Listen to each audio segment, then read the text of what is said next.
Megawati pun mengajak seluruh elemen bangsa untuk ikut mengawal pemilu 2024, Saudara. Megawati menengarai adanya potensi kecurangan, karena itu ia mengingatkan agar jangan ada rekayasa hukum dan intimidasi pada rakyat. Hal ini merupakan respons pasca putusan MK yang mengabulkan gugatan batasan usia peserta Pilpres yang akhirnya meloloskan Gibran jadi bakal cawapres Prabowo Subianto. Ya, dilanjutkan benih berikutnya. Kita kawal pemilu 2024 dengan nurani dan sepenuh hati. Kita jadikan pemilu 2024 sebagai momentum untuk mendapatkan pemimpin terbaik yang benar-benar mewakili seluruh kehendak rakyat Indonesia. Jangan biarkan kecurangan pemilu yang akhir ini terlihat sudah mulai akan terjadi lagi. Gunakan hak pilihmu dengan tuntunan nurani.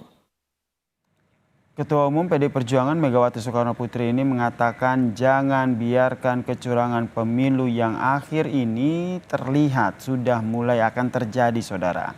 Kita ulas lebih dalam terkait dengan pernyataan Megawati Soekarno Putri ini bersama dengan pengamat politik dari Universitas Airlangga, Mas Airlangga Pribadi. Selamat malam, salam sehat Mas Airlangga.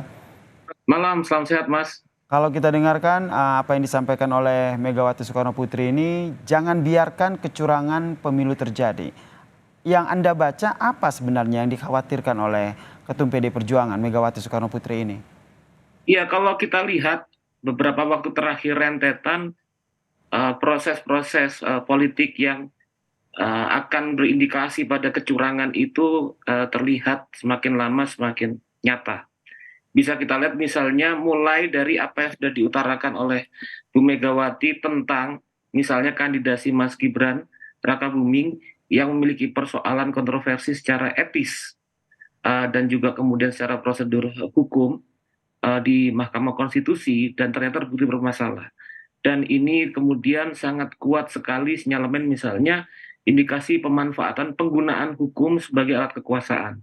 Selanjutnya juga bisa kita lihat misalnya di beberapa tempat terkait dengan beberapa indikasi-indikasi penggunaan aparat kekuasaan untuk yang kemudian berjalan untuk pemenangan suatu kelompok tertentu, atau misalnya pencabutan baliho-baliho terhadap kandidat tertentu. Misalnya salah satunya kemudian yang ditekankan yang dihadapi oleh kandidat Pak Ganjar dan Pak Mahfud MD dan beberapa hal-hal yang lain, itu kemudian diangkat oleh Bu Megawati sebagai dari indikasi akan terjadi kecurangan yang kuat gitu. Di mana Bu Mega menekankan tentang pentingnya pemilu yang fair. Indikasi akan adanya kecurangan yang kuat begitu. Ini tidak lepas dari yang tadi Anda sebutkan bahwa adanya penggerakan aparat negara yang terlibat dalam proses demokrasi ini.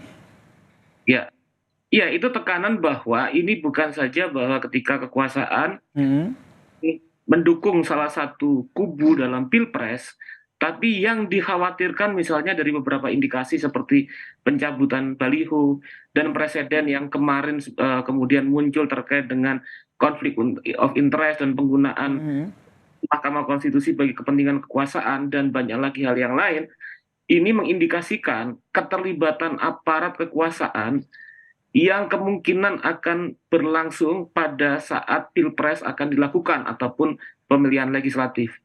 Nah, ini akan menjadi persoalan yang sangat besar karena kalau proses pemilu itu tidak berjalan dengan fair dan kemudian menghasilkan pemilu, maka siapapun pemenangnya akan mendapatkan cacat legitimasi dan memiliki persoalan etis, di mana hal tersebut akan menciderai proses politik dan demokrasi kita. Bahwa selanjutnya dalam waktu yang cukup panjang, pemerintahan yang terbangun ketika prosesnya berjalan tidak dengan pemilu yang fair, ini akan memunculkan problem trust atau problem kepercayaan dari publik.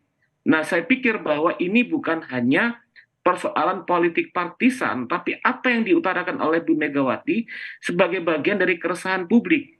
Sehingga beliau menekankan dalam pidatonya tentang suara hati nurani. Menjadi penting karena itu terhubung dengan sentimen dan keprihatinan yang muncul dari kalangan masyarakat sipil sekarang. Oke, kemudian ini terkait dengan adanya kekhawatiran pemilu akan curang. Apakah ini Anda membacanya terlepas dari Gibran yang merupakan anak dari Presiden Joko Widodo yang juga akan ikut kontestasi gitu. Kekhawatiran bukan lagi kepada keberpihakan Presiden Joko Widodo, tapi lebih besar lagi bagaimana akhirnya aparat negara bahkan aparat keamanan dilibatkan, ikut terlibat dalam pesta demokrasi ini. Itu yang ingin Anda. Kekhawatiran, ya, kekhawatiran tersebut kelihatan muncul dan saya pikir menjadi hal yang wajar. Karena kemudian kita lihat bahwa pencalonan Mas Gibran Rakabuming sendiri itu memiliki cacat secara etika. Dan selanjutnya juga kemudian proses-proses yang berlangsung, di mana kemudian indikasi tentang mulai munculnya penggunaan aparat sebagai bagian dari alat kekuasaan memberikan dukungan terhadap kontestan tertentu, ini tadi saya utarakan menjadi persoalan besar, sehingga proses pemilu yang seharusnya berjalan untuk menampilkan pemimpin yang terbaik dan menjadi proses yang adil sehingga siapapun yang menang akan mendapatkan dukungan dan legitimasi secara etis, ini kemudian akan bisa jadi tidak akan berlangsung pada pemilu 2024 ini. Meskipun memang sudah ada beberapa informasi yang tadi juga kita beritakan bahwa para aparat negara ini mereka selalu bersikap netral, tidak berpihak pada paslon manapun. Bahkan kalau kita ingat Presiden Joko Widodo juga pernah menyatakan bahwa kepala pemerintah pusat, pemerintah daerah ini akan bersikap netral. Anda pesimis akan itu? Pernyataan tersebut harus kemudian ditampilkan dengan bukti.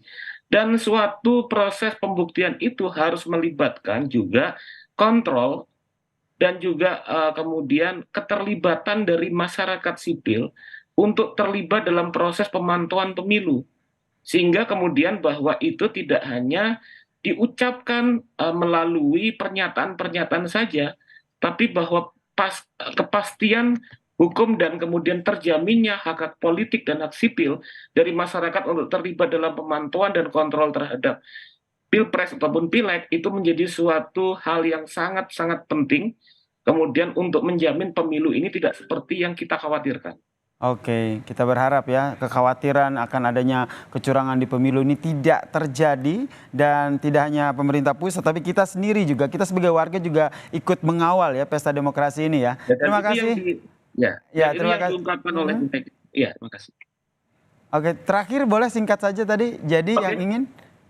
Jadi itu sebetulnya kan yang juga diungkapkan dalam pidato Bu Megawati tentang bagaimana partisipasi dan upaya rakyat untuk mengontrol pilpres ataupun pileg 2024, Mas. Baik, partisipasi masyarakat ini yang harus kita gaungkan bersama dalam mengawal pesta demokrasi ini. Terima kasih pengamat politik dari Universitas Erlangga, Mas Erlangga Pribadi telah bergabung bersama kami di Kompas Malam. Salam sehat, Mas Erlangga. Ya.